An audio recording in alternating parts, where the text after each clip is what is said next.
Gila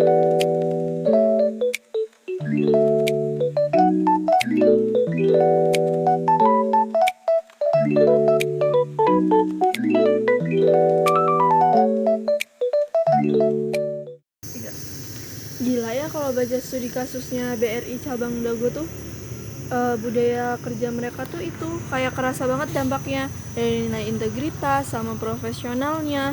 Itu tuh kayak bener-bener jadi standar mereka di sana. Setuju, tapi tantangannya juga nggak main-main. Di berita dibilang kalau pegawai kontrak seringkali belum sepenuhnya meresapi nilai budaya itu karena masa kerja yang pendek dan minim pelatihan. Jadinya ada gap pemahaman sama pegawai tetap. Bahaya juga sih, padahal organisasi itu kan pedoman perilaku. Tapi kalau dilihat dari kualitas pelayanan ke nasabah, itu tuh kayak bisa beda-beda. Woi, serius amat sih dari tadi bahas budaya organisasi apaan? Bukannya budaya tuh yang tari tradisional sama lagu kebangsaan itu ya? Bukan konsep budaya yang itu, tapi ini mah tentang kepribadian. Jadi sini deh, nanti kita jelasin ya berdua. Mari kita mulai dari pemahaman dasar. Jika manusia memiliki kepribadian, maka sebuah organisasi akan memiliki budaya organisasi. Secara akademis, budaya organisasi didefinisikan sebagai sistem makna bersama yang dianut oleh para anggota, yang membedakan satu organisasi dengan organisasi lainnya. Ini bukan sekedar slogan, melainkan sekumpulan nilai, norma, dan asumsi dasar yang menjadi pedoman bagi individu dalam bersikap dan memecahkan masalah di lingkungan kerja. Lantas, apa aja sih wujud nyata dari budaya ini? Budaya terbentuk dari beberapa unsur esensial. Yang pertama adalah nilai dan keyakinan bersama. Ini adalah pondasi utama. Contohnya adalah nilai kejujuran atau etika yang menjadi pedoman moral karyawan. Yang kedua ada norma. Norma adalah aturan tidak tertulis yang mengatur perilaku, memastikan adanya keteraturan dan keseragaman tindakan antar anggota. Yang ketiga, simbol dan artefak. Simbol merupakan aspek fisik yang terlihat oleh mata, mulai dari logo perusahaan, tata ruang kantor, hingga seragam yang dikenakan. Semua ini mencerminkan identitas organisasi. Dan yang terakhir ada ritual dan cerita. Ritual adalah kegiatan rutin seperti acara penghargaan yang dapat memperkuat nilai organisasi. Sementara cerita atau kisah tentang pendiri perusahaan berfungsi untuk menanamkan semangat dan kebanggaan masa lalu ke masa kini. Oh, aku mulai paham. Jadi kayak seragam atau gathering perusahaan gitu tuh cara perusahaan nanam nilai mereka ya?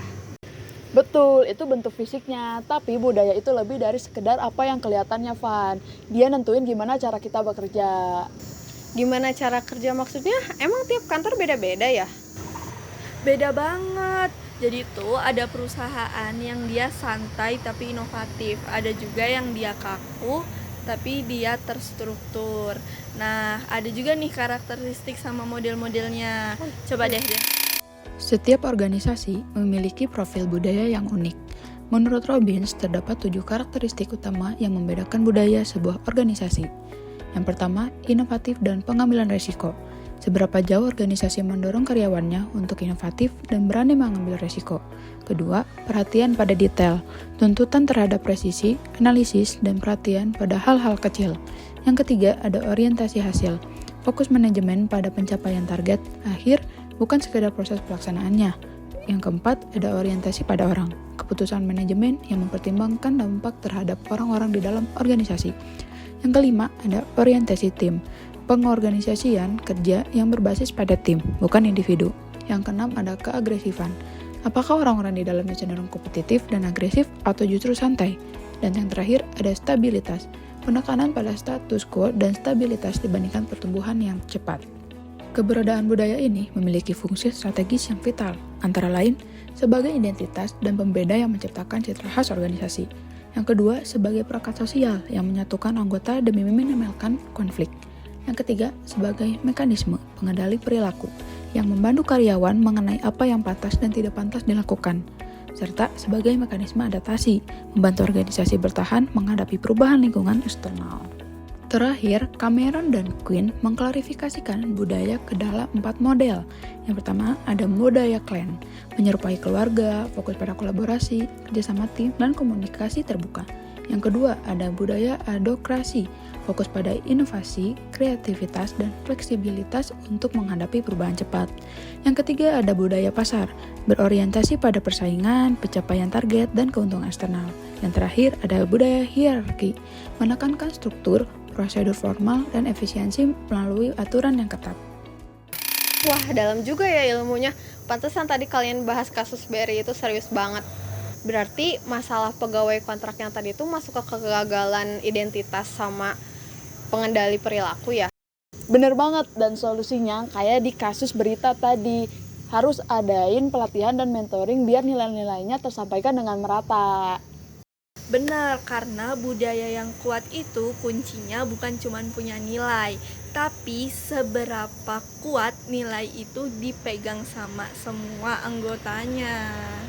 Oke, paham aku sekarang. Nah, gitu dong.